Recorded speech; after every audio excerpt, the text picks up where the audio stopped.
केन्द्रापड़ा जिला आली ब्लॉक अंतर्गत माणिकपाटଣା ग्रामर श्री बलदेव जीव प्राय 100 वर्षर पुराणा मठ आज जर्जरित और अवहेलित अवस्था पड़ी रही। एहार मरामती और सुरक्षा पाई जनसाधारण प्रशासन को दृष्टि देवाई निवेदन करिसेंती।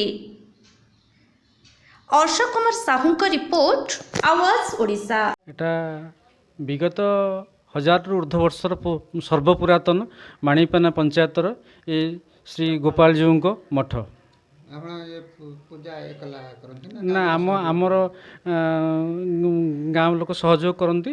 आम आम वंशर ये गोटे सर्वपुरातन परंपरा अच्छी। आम मठ विगत दिन मानक वर्ष वर्ष धरिकिना आम जेजेबापा जेजेबापा जेजेबापा एमती परंपरागत भाव में पूजा कर चलचु। डेली नित्यकर्म हुए, डेली बालभोग हुए, प्रसाद हुए एवं रात संध्या संध्या दर्शन हुए। आज्ञा मु आसी 10 वर्ष है ये रही पूजा कली। आगुरी आमर से दास साई आम सब बड़ा बारिका पूजा करुले। इठी आमर सीटू मठ ये आसला इठी मु पूजा करुँच। 10 वर्ष ऊर्ध्व। आज्ञा